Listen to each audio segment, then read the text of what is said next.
two best friends and detectives in the narcotics division of the Miami Police Department. One night, millions of dollars of seized heroin is stolen from a secure police vault. This is a major blow to the friends, because it was the biggest drug bust of their careers. Internal Affairs warns Miami PD that if they do not recover the drugs in 5 days, the narcotics division will be shut down. One thief, a former cop, is found dead at a hotel suite, shot to death by his boss, the drug kingpin. The drug kingpin also kills an escort. It is revealed that the escort is also one of detectives' major informants. The only witness to the crime is the escort's best friend, who watched the crime from the upper balcony of the suite.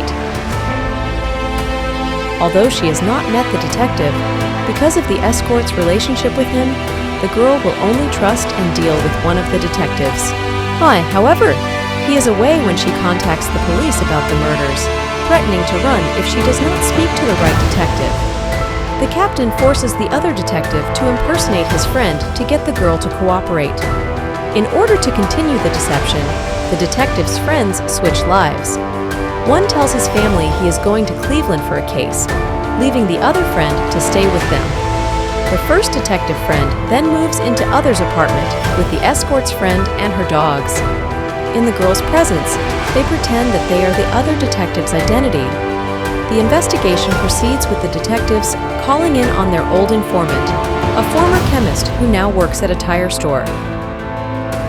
Later, the girl identifies one of Escort's killers while looking through mugshots. The two cops then head off to Club, one of his known hangouts. Unbeknownst to them, the girl has followed, eager to dish out revenge on the killers. Her presence alerts the criminals, resulting in a murderer fleeing. After a brief fight and car chase, the murderer is killed. The incident is caught on camera by a news helicopter. The subsequent report is later seen by one of the detective's family. The detectives decide to visit an informant again. After an aggressive and convincing good cop, bad cop act from the detectives, the informant tells them the location of the chemist who is cutting the stolen drugs. After staking out his house, they follow him to where the kingpin is hiding the drugs. They return to the detective's apartment with the escort's friend, where they are confronted by the other's wife who blows their cover, causing the escort's friend to try to run. The kingpin and his gang arrive at the apartment and kidnap the girl.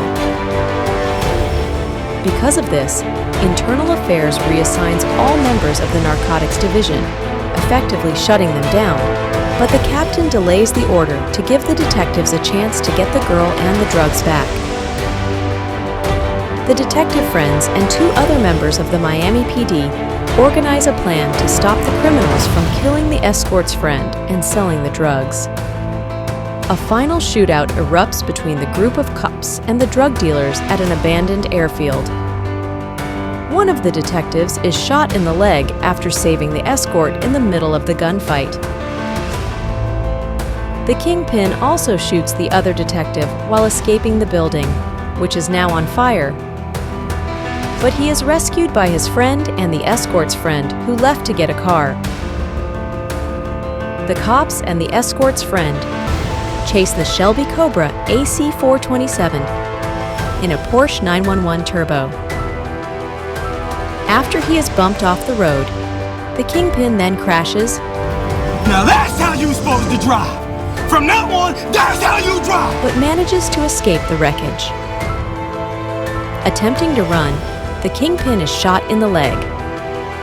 Knowing he is beaten, the kingpin tries to goad a detective into killing him, which he almost does as revenge, until the other detective prevents it. While on the ground, he then pulls out a concealed weapon and aims at a detective. But seeing the reflection, the detective spins and shoots Kingpin several times, killing him.